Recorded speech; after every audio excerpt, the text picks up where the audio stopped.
BJP ও CPM এর যৌথ ষড়যন্ত্রে 26,000 শিক্ষক শিক্ষিকার চাকরি চাওয়ার প্রতিবাদে ধিক্কার মিছিল ইলামবাজার ব্লক যুব তৃণমূল কংগ্রেসের পক্ষ থেকে করা হয়।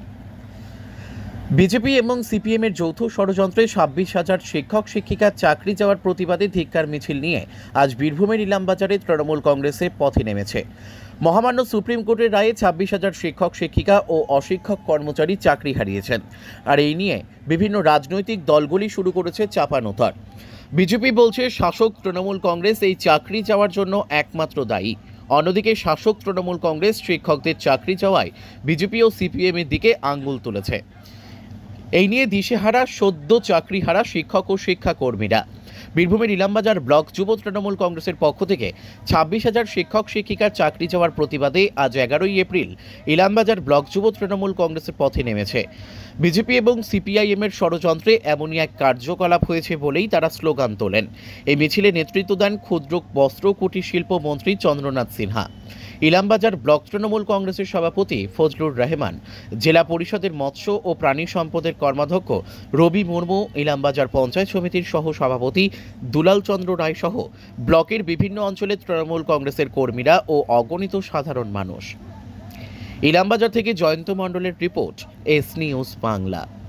দেখুন, আজকে সারা বাংলায় ছাত্র যুবদের নেতৃত্বে আজ ধিক্কার মিছিল বেরিয়েছে একটাই কারণে।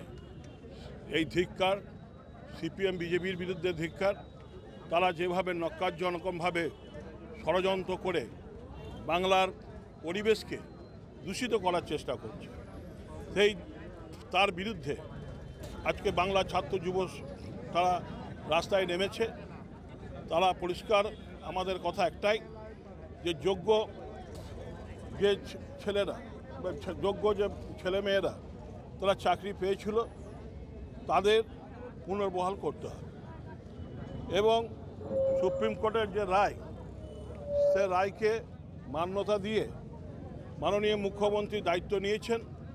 তিনি দায়িত্বহীন ভাষায় বলেছেন, তাদের সঙ্গে মিলিত হয়ে তার দায়িত্বহীন ভাষায় বলেছেন যে আমার শেষ রক্তবিন্দু দিয়ে আমি এদের জন্য এই অন্যায়ের বিরুদ্ধে আমি লড়ে যাব।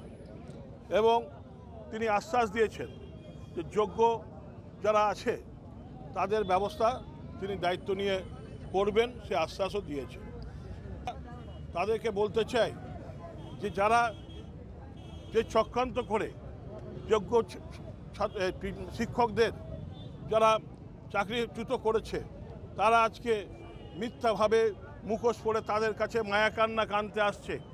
তারা নানা রকম কথা বলে তাদের প্ররোচিত করছে, আন্দোলনে নামাবার চেষ্টা করছে, তাদের ভুল পথে চালিত করছে।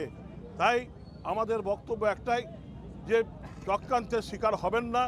অনেক হয়েছেন, সামনের দিকে তাকান, মুখ্যমন্ত্রীর প্রতি আস্থা বিশ্বাস রাখুন এবং তিনি সে ব্যবস্থা করবেন, এটা আমরা নিশ্চিত। আজকের যে মিছিল বা প্রতিবাদ সভা, আজকে ছাত্র এবং যুবদের প্রতিবাদ সভা, সুপ্রিম কোর্ট তারপরে কি দেখলেন, যারা বাতিল করলো যে প্রধান বিচারপতি, তারপরের দিনে অমিত শাহ এবং আমাদের শুভেন্দু অধিকারী এবং বিজেপির নেতা, তার সঙ্গে আমাদের সিপিএমের বিকাশ রঞ্জন ভট্টাচার্য, যিনি কেসগুলো লড়ছেন, একসঙ্গে বৈঠক করেছি। তার মানে পরিষ্কার বুঝতে পারছি যেটা পরিকল্পিতভাবে সুপ্রিম কোর্টের বিচারপতিকে দিয়ে বিশৃঙ্খলা সৃষ্টি করার জন্য, পশ্চিমবঙ্গ সরকারকে দুর্নীতির জন্য মিথ্যাভাবে তারা রায়টা দিয়েছে। তার আগে আপনারা দেখেছেন হাইকোর্টের বিচারপতি অভিজিৎ গাঙ্গুলি, তিনি কি করছেন, তিনি বিভিন্ন রায় কিন্তু সরকারের বিপক্ষে দিয়েছে, আমাদের তৃণমূল কংগ্রেসের বিপক্ষে দিয়েছে। পরে কি দেখলাম তিনি বিজেপির সাংসদ হয়েছেন। তারপরে পরিষ্কারভাবে মানুষ বুঝতে পারছে